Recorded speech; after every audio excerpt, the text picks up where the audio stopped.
Scott here. It is the hot, rainy season here in Nicaragua. Summer has finally come in the North American sense, or winter as we think of it here, which is super confusing because it's by far the hottest time of year. I'm Scott Allen Miller, and this is Leon, Nicaragua. And today I want to talk about a couple things. The first is we're going to talk about how to keep things a bit cheaper when you're living here in Nicaragua. And since it's so hot, I'm going to be doing this indoors, right? This is an opportunity for me to sit.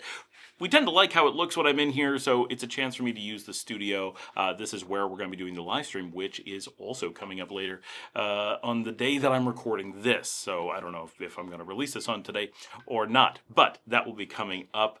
So definitely check out our live streams on Thursday evenings. It's a great time to jump in and be part of the show. We're also going to talk about financing here in Nicaragua. For example, financing a car, or more commonly, financing the construction of a house or financing the purchase of a house. So we're going to talk about those topics right after the break.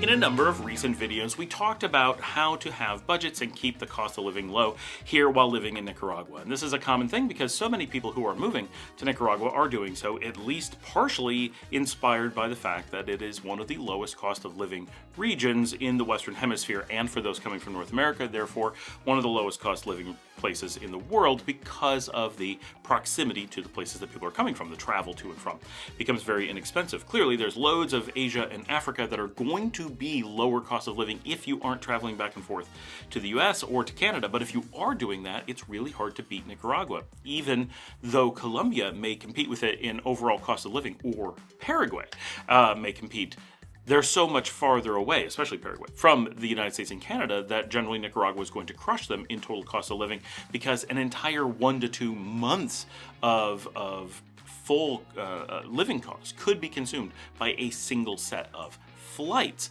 And so that's a big factor, right? So we tend to see Nicaragua as the most likely to be seen as lowest cost of living in the region, although strictly from a day-to-day cost of living perspective, there are a few that give it a run for its money. It's in that category, right? It's in that super low cost category. But it is also very safe, has a lot of things going for it. But as with living anywhere, part of getting those good prices is understanding how to shop and do things within the country, because we consistently get, and we recently had this video about elitist and trolls, people talking about how, well, it's not really that cheap. It's not that cheap when you talk about comfort, or it's not that cheap when you talk about electronics, or it's not too, and they always come up with an example. And the thing that's difficult with this is that people who live here in the country, who've lived here for a long time, quite often report that those things are not expensive, right? People say cars are expensive, but I just bought a car at a price I couldn't possibly get in the United States. I got a quality I couldn't reasonably get in the United States. I buy computers. I buy, construction. And everyone has a story, or we hear quite often, not everyone, a number of people hop in and tell stories of any individual thing and say, what is so expensive? And we often get this from channels outside Nicaragua who are trying to make Nicaragua look expensive so that they can sell someplace else as cheap. And those other places are generally cheap. There shouldn't be a need to have to disparage other places. For example, we don't have to make Paraguay look expensive to make Nicaragua look affordable. It doesn't work that way. They're about the same cost of living. I haven't gone to Paraguay to compare each thing. Yes, it may sneak by as a little bit cheaper, but it'd be very difficult because their cost of living numbers are similar, like Numio and those things reported. It's very, very close. And their wages and such are high enough that there's really no margin to save a whole bunch of money. There are going to be some places where you see a different balance. Food is a little bit cheaper, right? And that can be a factor, right? Maybe some places are able to produce cheaper food. Maybe some places have some government subsidies that make some things cheaper.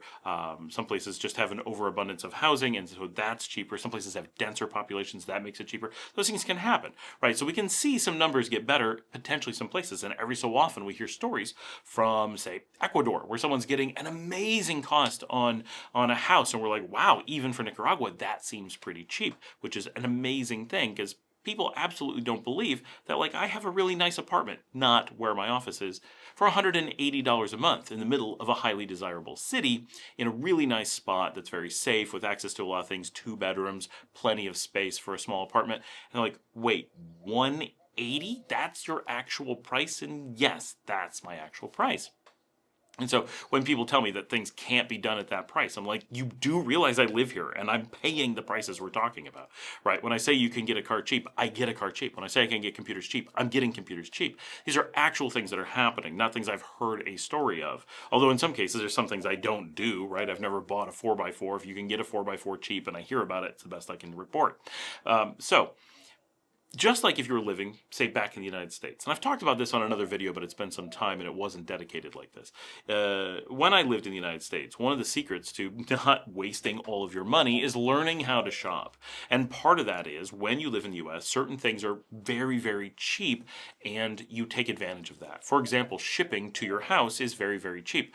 And getting gas and driving out to go pick something up often is expensive. So you tend to lean towards home delivery. That's often the mechanism that makes sense. So outlets such as Amazon or Walmart online often have a large selection of products that are available that can be delivered directly to your house for relatively low prices. And for a lot of people, that makes sense. And for some people, it doesn't.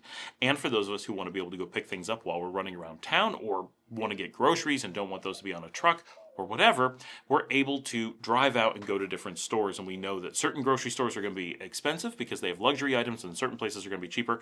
Aldi's, for example, because they're just more of a warehouse style thing. We know about Costco and Sam's Club to keep prices down by buying in bulk with memberships. And we know that it doesn't apply to all people equally. If you're a single bachelor and you go out to eat most of the time, a Sam's Club membership easily doesn't make sense. If you're a family of 5 and you're cooking at home all the time, that Costco membership is going to pay off in spades. We know those things, right? So we make those decisions based on individual lifestyle and needs and so forth. And so we learn those things natively by living in any place. And you move to a new place, you reset those things, and you kind of start learning over afresh. And that throws a lot of people off. So if you were to take a Nicaraguan as an example, or a Paraguayan, or a Colombian, and move them to the United States, they would have, yes, a lot of Americans who would already be doing most of the things that they do, and they could ask them, hey, I want to get this thing. How do I get it effectively? And most Americans would be able to sit down and say, okay, you want to get shoes? You can order them online here or here. These places would be pretty effective. Or you could go to this outlet that's in your neighborhood, and it would not be too expensive, and you'd have a pretty good selection. And you won't get ripped off. These will be competitive prices. Maybe not the best. Like someone is really good at getting out that extra 1-2%, sure. But we're talking about reasonably, consistently fair prices on most things. Yes, so they could give you pretty quickly, here's how to do it for shoes. And they say, well, now I need to get a laptop. They would have another set of completely different things. They'd be like, well, obviously you can't buy laptops at the same place. And the person would be like, really? Why is that obvious? And then here's how you go about getting a laptop. And there are things that people who are slightly better at shopping know that people who don't, right? Who aren't, don't. And so when you're buying shoes, I'm not an expert. Maybe there are all these things in shoes that I'm not aware of, but I do know how to get at least reasonable shoes at a reasonable price. But when it comes to laptops, I get much better deals than other people under most circumstances. I'm able to get really good computers for about $350. I'm able to get desktops for a lot of things I do for under $100. And people are like, that seems impossible. When I get cameras, often I get better cameras than many people at a fraction of the price that they're spending. And this is in most fields, if you are an expert, you generally can get much better gear at lower prices because middling gear is often the most expensive, especially when you get into technology. And so there's ways to learn how to shop that you could really maximize this, but that's not what we're talking about. We're talking about that general, everyone knows how to shop thing. So, but even so, I lived in Dallas, Texas for a long time. We knew that you couldn't go to Best Buy and get the best prices, but you go to Micro Center, you get much better prices. But be prepared, they're going to just go crazy trying to sell you warranties. That's one of the ways they keep the prices down because a lot of people give in on those warranties and that screws them over, right? But let them get screwed over. You take advantage of the lower price to get you in the door. Don't be tricked by these warranties. They're not worth it.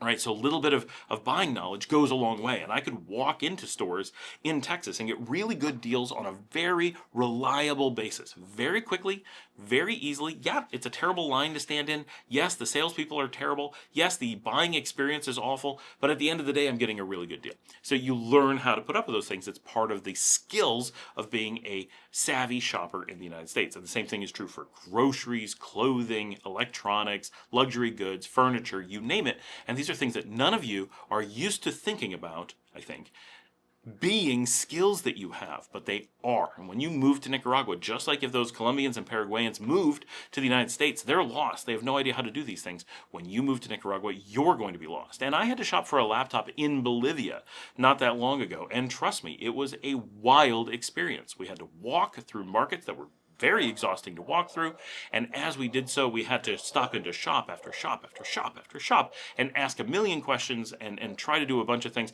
and it was nuts trying to buy a laptop, and it's nothing like buying in the United States and nothing like buying in Nicaragua. A Bolivian would be equally confused coming to Nicaragua, and Nicaragua would be equally confused going to Bolivia. Nothing similar in their shopping experiences for the same product. Even though at the end of the day, prices were probably pretty similar, and the selection was probably pretty similar. Totally different processes. So more or less every country, and sometimes each city, has its own techniques that you need to learn. Nicaragua is no exception. So if you're moving to Nicaragua, you need to approach nearly everything you do in a different way. I'm not saying that what you're doing is wrong. I'm saying that everything gets shuffled when you come to a new country and everything starts over. So things like, well, I just go to the local grocery store. I'm not going to something fancy. Well, we don't really have fancy grocery stores. That's not quite true. We do. We have super fancy grocery stores, but they're in Managua only. None of the satellite cities have them. So if you're going to a supermarket here in León, for example, or in Chinandega or Granada, you're going to be going to a relatively high-end shopping experience. That's La Union or La Colonia. Those places have a premium price on most of the things that they sell. But the shopping experience is very North American style, and your selection is going to be pretty broad, and they have great customer service and lots of air conditioning, and there's a lot of reasons why you might want to pay those extra fees to be able to shop there. Absolutely no question. I'm not saying you shouldn't do it. It's quite nice. But you're going to be paying a premium. So if you want to say what the cost of living is, we need to have this context that there is this comfort, there's this luxury to shopping in this North American grocery store experience, and we're going to pay for it. But if we want to get the same food for less, we can go to a Maxi Pali, a regular Pali, a Ahora Mas, and other stores like that are still supermarket style places, but they're a little bit more warehousey, and they're going to have similar selection, a little bit less, at lower prices. They're owned by the other stores. They're a lesser shopping experience and lesser selection. And so that's a thing to know. And then knowing you can go into the mercado and go talk to the fruit and veg sellers, and go talk to the carniceria for your butcher, go to the panaderia for your bread, and so forth. You can get way better prices and often way better selection and quite often way better quality if you know what you're doing. And so these are skills that you generally don't have when living in North America, because it's not how we do things. Do those things exist? In most cases, yes. The mercado is replaced by a farmer's market, and which ones are expensive and which ones are cheap are often flipped, but the basics are still there. And do we have fancy grocery stores and less fancy ones? Yes, we do. So that's one thing. You could just go to different types of grocery stores and get different experiences, and we know this and we get used to this. So in Nicaragua, you're going to adjust this for your grocery shopping and approach things differently. And at first, it's going to be very challenging. It's going to be very new. Sure, you can guess a lot of it. Okay, they're going to do these things. They're going to have these old-fashioned markets. Yeah. So you're going to know that you need to adjust, and you're going to know what some challenges are likely to be. But in time, you will learn them, and you'll have people train them, and you'll just hear about them, and it'll become second nature over a period of time. And yes, you can make an argument. Well, I don't find that as comfortable, but it's getting into a gray area, because to Nicaraguans, often the opposite isn't as comfortable. So we get into what is comfortable to you, and that is different for everybody, of course, and we talk often about that it's very easy and affordable here in Nicaragua to have someone do shopping for you. So the idea that you're stuck doing the shopping on your own is not necessarily the case. And so it's very difficult to compare, because if we're comparing prices of top end, they're not that different. But if we're comparing prices of what's available, they get pretty different. If we compare at the same comfort level, we're getting very subjective. And if we compare what's available within any given price range, generally the lower cost location is going to offer a lot more choices, and that's what we find here in Nicaragua. If you want a personal shopper to do things for you in the US, generally you're getting into a luxury range. You're not going to be hiring a personal shopper to go shop at the cheaper places for you. You're going to be sending them to the most expensive places, because you got to maximize their time, because they're expensive. But here in Nicaragua, a personal shopper is super cheap. It would not be unreasonable for a group of people, let's say you had 10 friends or families that were friends, and you wanted to get together and you wanted to have a personal shopper that you shared, and all of you only need needed that shopping, say, once a fortnight. And we're talking about within your same city, not someone traveling out to other cities, although that could be organized pretty easily as well. And in fact, we'll throw that in at the end. But let's say you and 9 other families, so 10 total. Each are going to have a private shopper go shopping for you once every 2 weeks. You hire one person as a group, and they go and spend a day shopping for each one of you. Now, you're on a cycle, so you all get used to it. Someone gets them on Monday, someone gets them on the second Monday, someone gets them on Wednesday, someone gets them on the second Wednesday, and so forth. They go out every day and they shop for one family. Now, of course, you could come up with a little bit more than this.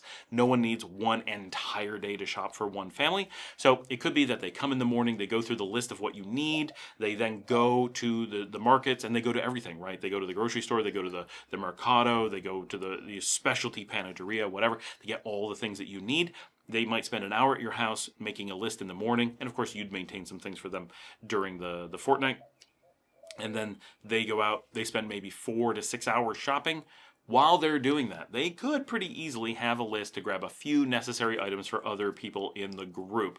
That's within reason. And maybe they only do the person who's on the opposite day, right? They're a full week in and a full week to go. They get a top up. You could make this pretty flexible without too much of a problem. Just saying, just giving some ideas.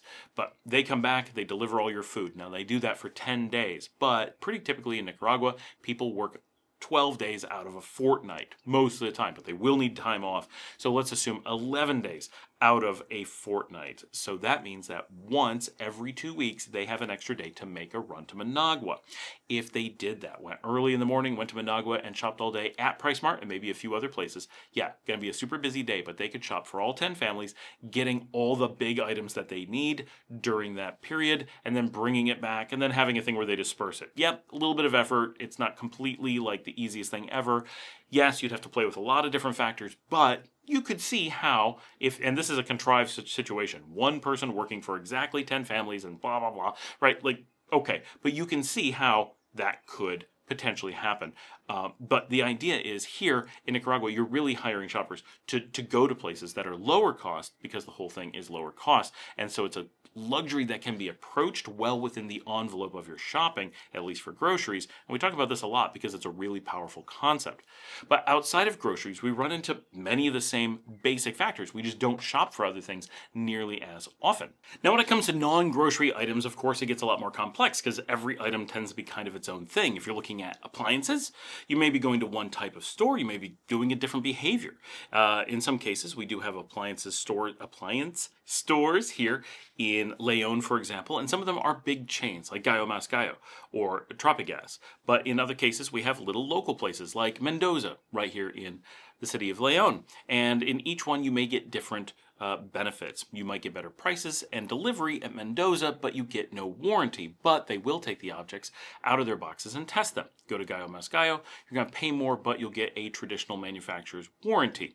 So being that we're in a country where they can't provide warranty services, this is something that's worth evaluating on an object-by-object basis. And in some cases, as long as the object works when you take it out of the box, what value is there to a warranty? In some cases, you can return it, so it may be worthwhile. But in many cases, you end up just throwing it out anyway. You might as well test it and take it home and save a little bit of money. That's often the better value. So your mileage will vary based on what is right for you, but you have those choices here in a way that in the US you often don't, or it's much more complex to track down. And for many of us, if we're buying any amount of stuff or something really specialty, it's worth going into Managua. Remember, we're a small country, so going into the capital is kind of like just going downtown in a city that you live in the US. For us here in Leon, it's less than 2 hours to go into the capital, and then we can shop at places like PriceSmart, the Walmarts that are there, the real Walmarts, centralized stores, larger versions of the satellite stores, and so forth. We just have a lot more stuff. It's true for groceries and for appliances and for electronics and basically everything. We have more selection in the capital. The capital is our largest city. It is roughly central in the country, and it is the hub of all activity. In a country of less than 7 million people, having a city of 1.5 million in the middle of it is going to have pretty much all of the stuff. There is some great shopping out in the other cities, but even things like clothes, you're going to noticeably get better prices and selection going into the capital. So most people are going to do that most of the time.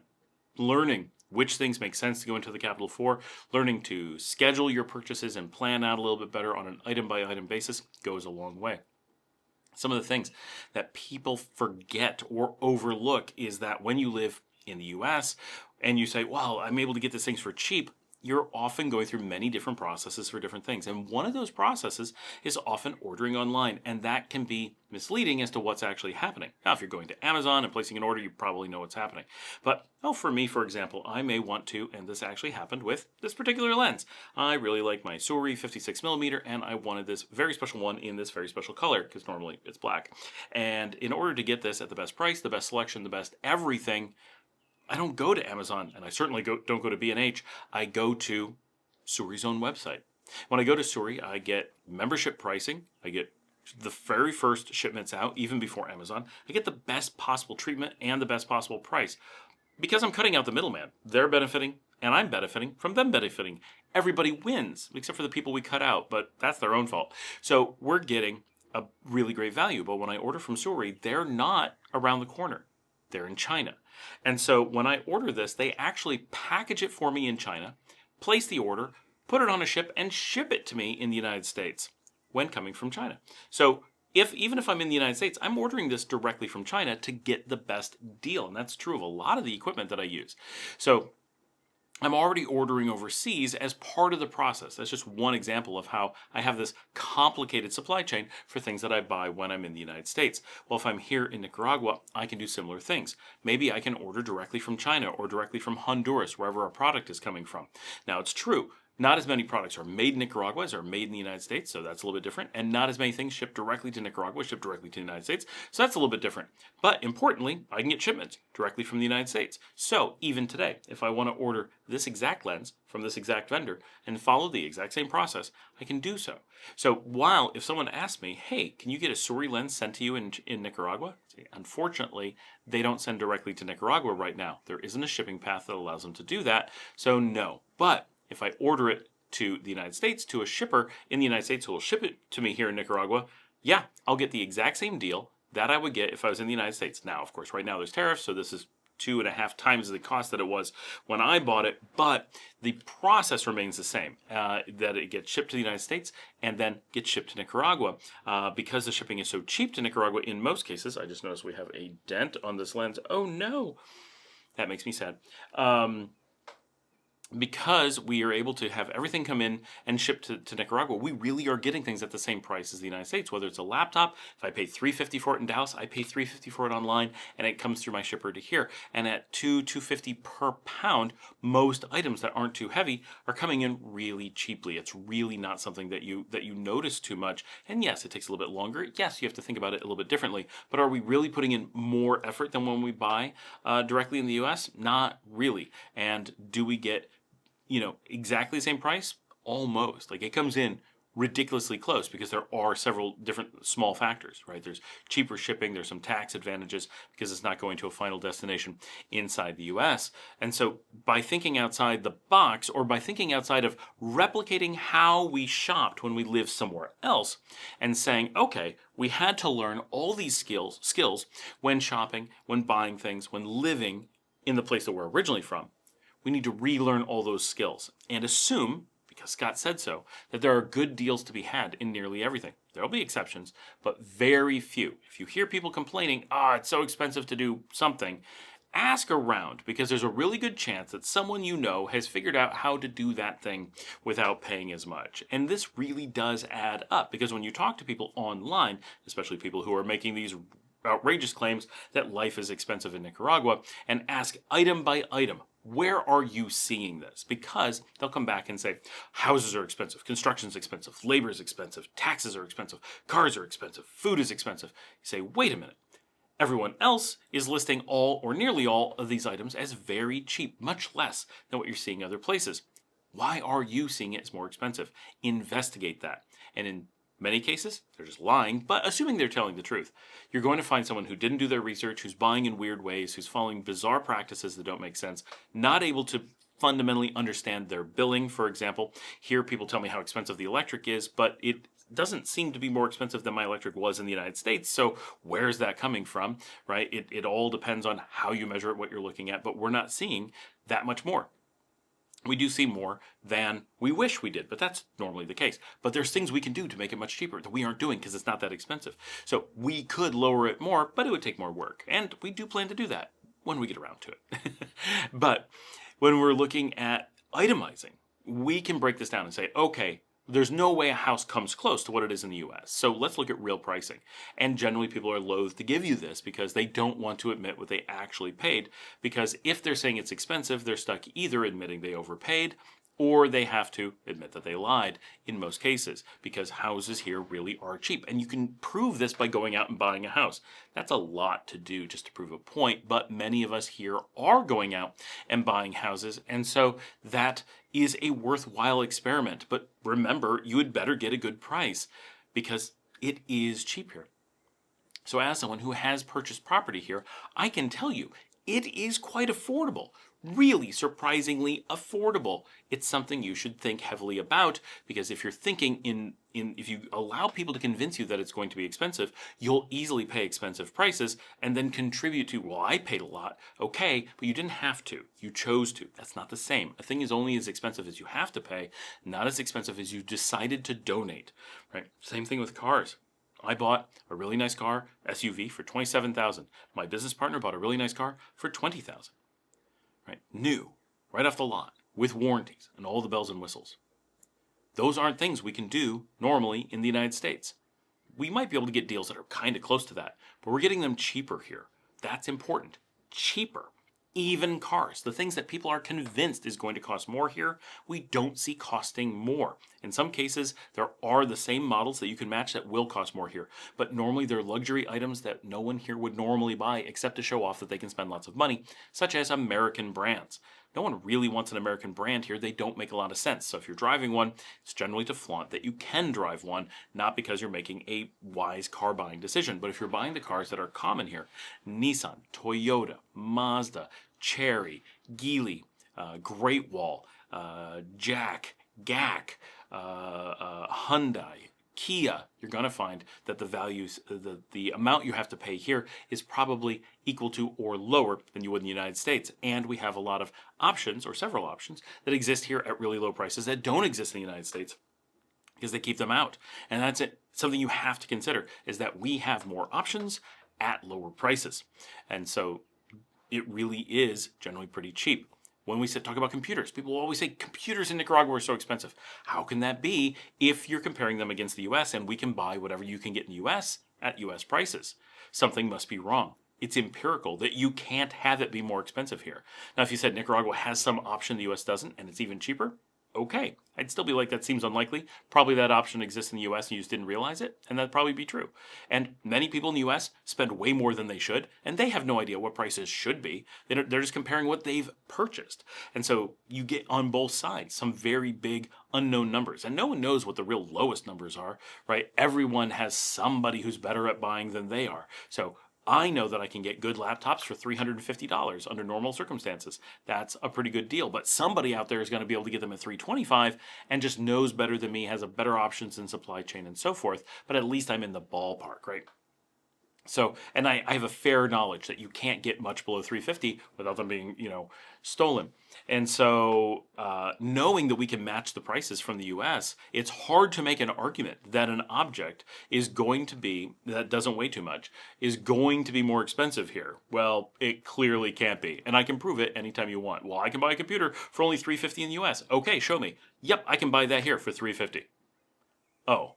Demonstrable that you can't beat that price. And that goes for a lot of things, because so many things that people say it's expensive in Nicaragua, it's by claiming the cost here is higher than the cost is in the US, even though they should know that whatever cost they see in the US, we can get directly from the site that they're looking at. Whether it's Walmart's website, Amazon's website, the Harbor Freight's website, the Lowe's website, Home Depot's website, you name it, that price applies here too. Plus, we have whatever options we have here, which often are more expensive. And that's something that a lot of people don't grasp is that because we have this amazing supply chain from North America, and we expect to soon have an amazing supply chain from China. We're starting to get it, but it's not completely here yet. So no, we can't go get Alibaba at an amazing discount. We can't get AliExpress at an amazing discount. I can't get my Suri lenses shipped in directly yet, but we're sure that's coming, and that will be a massive game changer here. We will be so much cheaper than the US in everyday stuff. But right now, we're just matching it with some things being a bit lower. Now, beyond all those types of things, there are other things that we need to buy, and this has become a bigger and bigger part of life anywhere in the world, and that is digital components. We typically think of things that we need to buy as buying hardware, as buying appliances, as buying physical stuff, and that still makes up a big part of our lives. But increasingly, buying movies, music, streaming services, video games, and so forth are an important part of our lives as well. This becomes a pretty major part of most people's budgets here in Nicaragua, and we are going to do some additional videos about how to do this in the future. I keep being asked for this, and it's halfway done. I haven't had time. And some things that people don't realize is that like GOG or Steam lower their prices based on you being in Nicaragua, depending on how you purchase from them, right? It could be your credit card that flags you as Nicaragua, could be your IP address and so forth. But by living in Nicaragua, many of those things and many streaming services and such lower their price so that you're able to get those things here at more affordable prices for the local market. That's important because if you are comparing your total budget, every little thing gets cheaper or stays the same. Your house, cheaper. Your car, cheaper. Your appliances, now starting to get to be cheaper, basically about the same. Your computer stuff, still about the same. When it comes to all the little things in life, plastic stuff, things that come from around the world, generally you're going to get them a little bit cheaper here. Now remember, most of your costs in life are the car, the house, the food, the services. Those are the big things. Then the next biggest thing for most people is the digital stuff. Not the stuff I just mentioned. All those things that lean towards about the same price as the US are the minor things. You don't buy a bed, you don't buy a refrigerator, you don't buy an oven that often, right? They're important, you use them every day, but you're not repurchasing them every month. But your digital services, you often are purchasing every month. And so even if they're 10% cheaper, that's going to save you. What we've noticed is that things like streaming services might be 10, 15% cheaper, but things like video game downloads can be 50 to 90% cheaper. You feel that really quickly. And that's before you consider, and this is one of the reasons why they give such steep discounts on those things to try to make them viable, that here in Nicaragua, many of those things aren't things that they require that you pay for, and there may be other options that are cheaper still if you don't want to pay through traditional mechanisms. Not recommending that, but it is completely legal here in Nicaragua. So it is the standard, and many Nicaraguans will be confused by the fact that you're paying for streaming services when so often those things are available for free and completely legally. So because those things are out there, that option for an even lower cost of living exists. When you put all these things together, what you don't have is spikes where things in Nicaragua cost a lot more than in the United States. But what you do have is dramatic troughs and a number of spots where the graph is pretty much even. Generally a little bit cheaper in Nicaragua, but generally even. But those troughs represent big savings, and over time, they add up. Throughout the overall picture of life here in Nicaragua, it's going to be cheaper, but you need to learn what to do. The first tool is remembering it shouldn't cost more. If it's going to cost a lot more than it would in the United States, either decide that there's a specific luxury that you want to pay more for, and that's fine, or step back and say there must be a different way of acquiring the service or product that's going to cost me roughly what it does in the US or less. Nicaragua is lower cost. If someone says that something costs more, step back, reevaluate. Why do they say that? Dig in, you're going to discover something interesting. Our second question is about a house. In many cases, this will apply to a car as well. We did talk about that pretty recently because we did look at financing a vehicle here and realized that the idea was atrocious. But if you're going to be building a house, something that many of us look to do when coming to Nicaragua, life is much cheaper, it's safe, it's stable, it's beautiful, it's wonderful. So people often jump to, I just want to have a house of my own and things are cheaper, so I can just build my dream house right away. Well, there are caveats. Yes, things are cheaper in Nicaragua. And one of the ways that they keep it cheaper is by not overly taxing you, holding your own money apart from you, and then lending it back at profit for private companies to make money off of money that the government took from you already. right? That's a terrible mechanism. And yes, I just described how American lending works. But the United States, by using this method, that they take your tax money, hold it, and when you want to use it for something because they taxed way more than the government needs, then they take the money, your money, lend it to a bank, not something you own, a private company who somehow is getting profited off of your money that the government taxed you with, and then that business lends it to you. They get it for free, for all intents and purposes, from the US government, and then they charge you for them giving you back to borrow, not to keep, the money you already paid in taxes that should be yours. That's a convoluted system, but by doing so, the United States government is able to make the banking system look super efficient, and of course, it also allows it to have oversight as to who has money, so that they're able to take money through taxes that they don't need to, and then give it back selectively by who they think deserves it. So this is a very difficult thing. It's not only do they use the taxation rates to determine who needs to pay how much, but how much benefit you receive from the taxes you've paid is then through a private company determined on an individual basis. So there's a lot of opportunity for manipulating the system here, and it's a place that people often overlook, that there's no official government oversight into how your tax money is being used within your community. Okay. So all that being said, that allows the idea of low interest rate financing to easily be handled inside the United States. So Americans are used to being able to finance homes at 3 to 6% interest, which is amazing worldwide. We're paying taxes to make that possible. All these terrible things happen to make it possible. And when you have super low interest rates like that, the actual cost of houses goes up. Why? Because what would have been a $100,000 house, someone comes along and goes, you know what? I really want this house, and I can take out a loan at 3%. Yes, they're paying. But I'm going to take out this super low interest rate, and I'm not going to pay it for a long time. And that's okay, because it's the house I want. I'll pay $150,000 for it. And then those prices go up. Naturally, it creates inflation. And so you see real estate inflation at insane rates in the United States compared to the rest of the world. That is one of the underlying causes. Come to Nicaragua, we have the opposite. The government does not tax that money and does not dole it back out to you. So when you go and want to get a loan to buy a house, the bank has to come up with that money, actually legitimately do its job, come up with funds, and lend them to you. When they do that, they're going to lend at a rate that will make them money, which means they need to get more from that loan than they could get as an average return versus investing somewhere else. That's tough to do because it can make good money investing somewhere else, and you carry a lot of risk. You could disappear and they would lose that money. And a lot of people have done that to the bank, so they really have to make up for that. So they have this risk and this just a lot going on. So when they lend you money, it's not 3%, it's like 20%.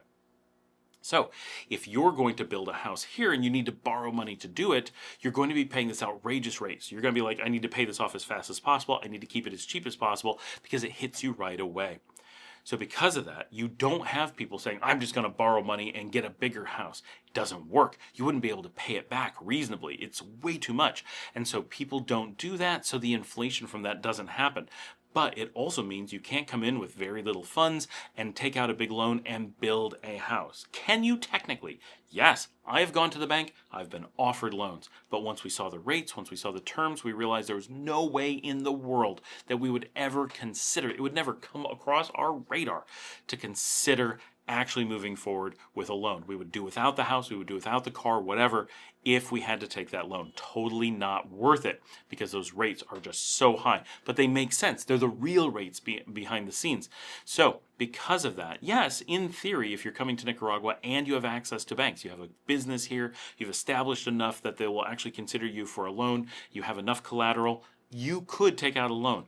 But just like you don't want to come to Nicaragua and get a local job, even if you could come up with a way that you'd be allowed to, you're not going to want to come here and take out a financing loan, a mortgage for a house or something similar for a car, because you don't have to. It's better to borrow a car. It's better to rent a car. It's better to walk and save up and buy the car with cash. It will literally be less than half the price. And so that's going to change your mentality. In the US, sometimes you take out loans for cars at 0%, right? Of course, you're paying a little bit extra in the base price to make that happen, but it's the manufacturer making the money, and so they're able to lend you money at much lower rates because they're already profiteering somewhere else in the system. Here, the bank is not profiteering somewhere else. They're not getting subsidized by the government. They're not being paid by your tax money to cover up where the money is coming from. You've got to cover that stuff yourself, and so the rates are very high. It's a better system, I think, overall. I definitely prefer the Nicaragua system, but it does come with challenges, and the transition from North America to Nicaragua can be very difficult. So coming in with the mentality, I'll just get a loan and do stuff. North American banks are never going to give you a loan for a foreign investment. Why? Because they have zero possibility of collecting it. It's an uncollateralized loan. That works for $1,000, but it's never going to work for a house. If you had the kind of money to collateralize a loan like that, you wouldn't need the loan to build a normal house, right? Same thing, a Nicaraguan bank is going to be very hesitant if you are a foreigner. If you're a Nicaraguan, you're definitely going to have options. If you're a foreigner who has been here long enough and has enough collateral in country that they could be considered collateralized to some degree, you may be able to get a loan, but those rates are going to be so much that why is that crossing your mind is a thing to do. Really step back and ask yourself, what are you trying to do? Find another way to raise those funds. Generally, it's by living cheap, saving up, because you can save so much faster living in Nicaragua that you can, in many cases, actually pay for things in cash that you would never have been able to pay for before. So while it does have this challenge that you can't reasonably go and take out a loan for most things, you also don't reasonably need to. And that's kind of just, like the thing we said at the beginning, to keep things cheap, you have to reevaluate things. Same thing here. To make everything affordable, you have to reevaluate the approaches that you're using to things. And that's why many people have houses that they build the first floor and then they have something designed so they can add a second floor to it later, because it allows them to move into their own house, start saving money, invest in their futures without having to come up with all the cash at once. Something in the United States we basically would never do. Maybe you build a main house and later you'll build an outhouse, not an outhouse, but an outbuilding that you're going to use as a shed, or maybe you're going to add a guest quarters or an external garage with a loft above, and you don't build that with the initial house because you just didn't have that much money when you were young. Maybe you built the house when you're in your 30s, and now that you're in your 50s, you could use a little bit more space. The kids are getting older. Maybe your older kids will move into the loft instead of being in the main house. Perfect. You've got the funds now. You can afford to do it. Expand the house.